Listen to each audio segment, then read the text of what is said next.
चलिए आगे बढ़ते हैं। जोधपुर के लूनी कस्बे से खबर है, जहां इन दिनों भेड़ियों का आतंक खौफ का कारण बना हुआ है। भेड़ियों के काटने से एक युवक की मौत हो गई। भेड़ियों के हमलों में अब तक कई घटनाएं हो चुकी हैं। मिली जानकारी के मुताबिक जोधपुर में भेड़िए के काटने के बाद एक शख्स को रेबीज हो गया था। युवक के मुंह में छाले हो गए थे, सांस लेने में तकलीफ थी। वो जोर जोर से चिल्ला रहा था। ग्रामीणों के मुताबिक मंगनाराम जोर जोर से चिल्ला रहा था, उसे सांस लेने में परेशानी थी और मुंह में छाले पड़ चुके थे। डॉक्टरों के मुताबिक एक बार रेबीज के लक्षण प्रकट हो जाने के बाद इसका कोई इलाज संभव नहीं है। तो क्या समय रहते इलाज मिल जाता तो ये शख्स बच जाता?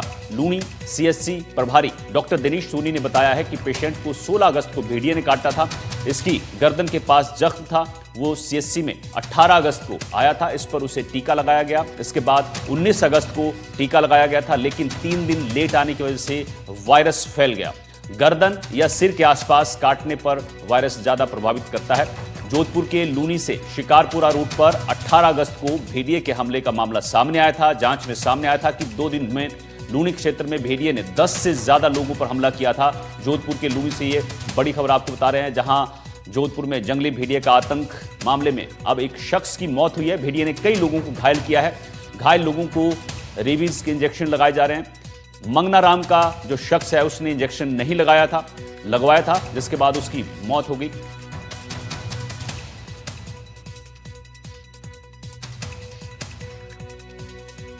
तो रेबीज के चलते जोधपुर से खबर बता रहे हैं, एक शख्स की मौत हो गई है।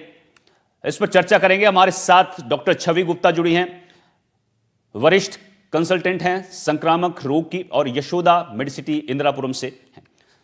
मैडम आपका स्वागत है छवि गुप्ता जी एनडीटीवी राजस्थान पर। दरअसल जो जोधपुर का मामला है वहां पर साफ सी बात है कि जो लोग हैं वो या तो जानकारी नहीं रखते हैं रेबीज के बारे में और घर पर ही इलाज करने की कोशिश करते हैं। हम चाहते हैं कि थोड़ा सा जो दर्शक है हमारे साथ जुड़े हुए हैं उनको जागरूक किया जाए कि अगर इस तरह से कोई भी जानवर आपको काटता है तो तुरंत आपको डॉक्टर के पास जाना चाहिए। और साथ में ये भी बता दीजिए कि अगर कोई कुत्ता जंगली जानवर काटता है तो सबसे पहले क्या करना चाहिए? नमस्ते। जैसा कि आपने बताया कि कोई भी, मैं सबसे पहले आपको ये बताऊंगी कि सबसे पहले तो आप ये ध्यान रखें कि कोई भी जंगली जानवर या कुत्ते को आप प्रोवोक ना करें, क्योंकि अगर आप उसको प्रोवोक करते हैं, मतलब इंस्टिगेट करते हैं, तो डेफिनेटली चांस ऑफ बाइट बढ़ जाता है। ठीक है। और अगर जब वो आपको कोई काट भी लेता है तो सबसे पहले उस वूंड को, जख्म को अच्छे से साबुन और पानी से धोएं। साबुन और पानी सबके पास होता है, इसमें कुछ नई चीज लाने की जरूरत नहीं है। अच्छे से उस जख्म को साबुन पानी से धोएं और तुरंत ही अपने नजदीकी अस्पताल पीएचसी सीएचसी पे जाके वैक्सीन लगवाएं, रेबीज की वैक्सीन। अब उस जख्म को कपड़े से ना बांधे, उसको दबाए नहीं, क्योंकि ऐसा करने से अगर उस जख्म में मान लीजिए रेबीज का वायरस आ भी गया है तो वो बॉडी के अंदर और घुस जाएगा। रेबीज का वायरस बॉडी के अंदर घुसते ही नर्वस सिस्टम पे अटैच हो जाता है और पेरिफेरल नर्वस सिस्टम के थ्रू वो हमारे ब्रेन या दिमाग में जाता है। तो जैसा कि अभी आपने मेंशन किया था कि क्योंकि वो जख्म गर्दन पे था, तो जख्म जो गर्दन पे है वो बहुत तेजी से फैलेगा और जो पैर में है उसको थोड़ा समय लगेगा। तो ये टाइमलाइन इंपॉर्टेंट है, बट हम ये नहीं कहेंगे कि अगर पैर में है तो आप लेट कर सकते हैं। आपको इमीडिएटली उस जख्म को, कोई भी शरीर के किसी भी हिस्से में जख्म है वहां पे अच्छे से साबुन पानी से धोना है और उस इमीडिएटली डॉक्टर को अप्रोच बिल्कुल। करना है सो छवि दैट वो छवि मैम, रेबीज। छवि मैम आप सही कह रहे हैं। मैं दर्शकों को एक बार फिर बता दूं कि अगर कोई भी जानवर, जंगली जानवर आपको काटता है या कुत्ता काटता है तो सबसे पहला काम आप करिए कि पानी साबुन से धुलिए उसको और तुरंत डॉक्टर से बात करें। हमारे सहयोगी अरुण भी हमारे साथ जुड़े हैं। मैडम आप बने रहिए, मैं आपके पास दोबारा लौट कर आऊंगा। अरुण, ये पूरा मामला समझाइए। इनको भेड़िए ने काटा, उसके बाद ये डॉक्टर के पास क्यों नहीं गए या इन्होंने घर पर इलाज करने की कोशिश की? क्या किया था? क्या जानकारी है इस पूरे मामले की?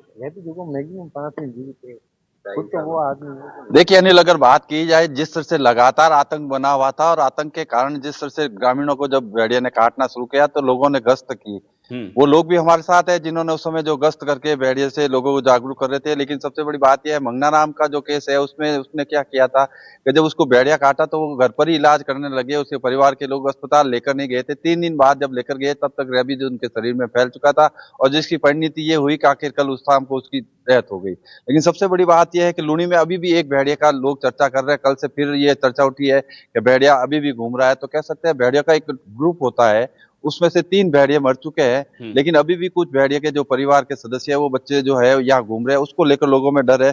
लेकिन जो लोग उस समय ये कार्रवाई कर रहे थे, लोगों को जागरूक कर रहे थे लगातार है, वो हमारे साथ है, उनसे जानते हैं। क्या नाम है आपका?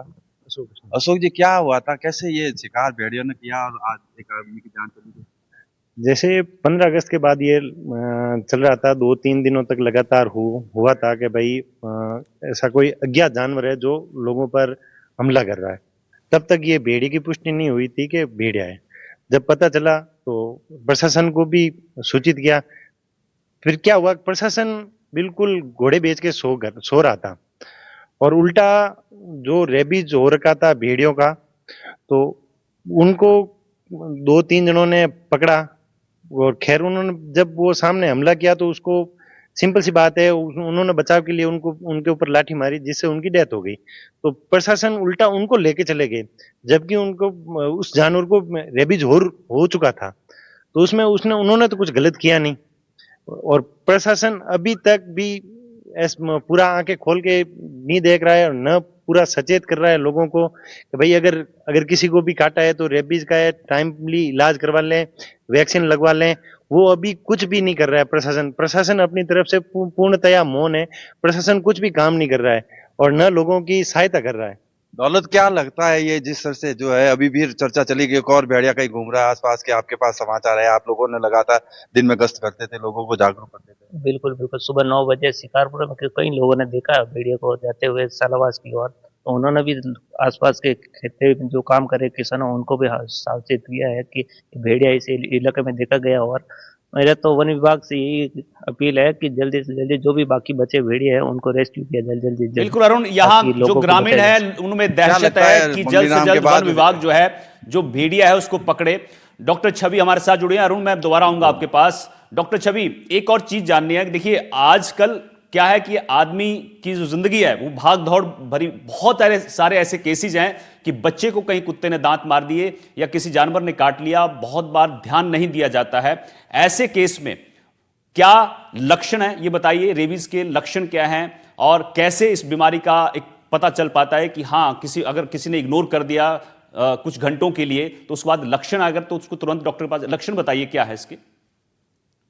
देखिए, रेबीज के 2 टाइप के लक्षण होते हैं। सबसे पहले तो ये जान लीजिए कि रेबीज ना इलाज बीमारी है। रेबीज होने के बाद इसका कोई इलाज नहीं है, सिर्फ रेबीज का बचाव है जो कि वैक्सीन है, जो कि 100% कारगर है, मतलब 100% इफेक्टिव है।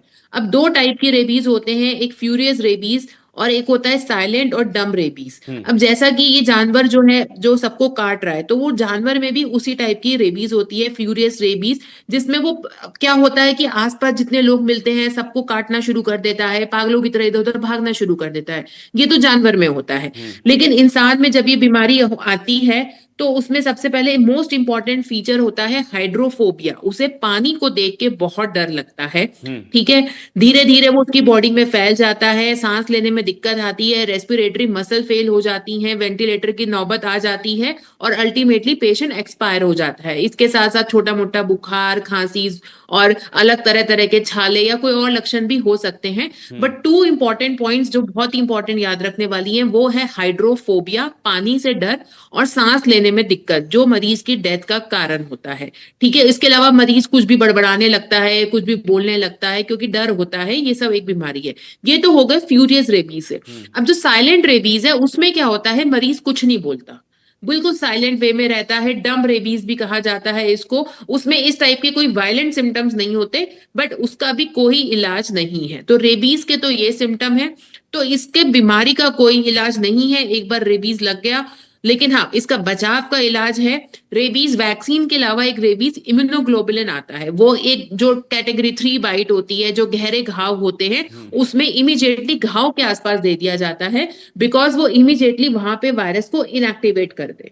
मैम एक और चीज तो बता दीजिए इसके कि लिए आप ये जागरूकता फैलाने की कितने जरूरत घंटे है। में अगर मान लीजिए किसी जानवर ने काटा है, कुत्ते ने काटा है, तो अगर आप जो एक टाइम है, टाइम पीरियड क्या है, कितने घंटे में आपको डॉक्टर के पास देखिए, पहुंचना अगर है? कोई टाइम पीरियड नहीं है, क्योंकि हो सकता है कि कुत्ते ने सिर्फ अपनी जीभ लगा दी हो, तो हो सकता है उससे वायरस आए भी ना, या कुत्ते ने बहुत गहरा जख्म काटा है। स्पेशली जो हम हेड एंड नेक या अपर लिम्स में जो रेबीज के घाव होते हैं, उनको कैटेगरी 3 में रखा जाता है, ताकि वो बहुत इजीली वहां से रेबीज वायरस स्प्रेड होता है।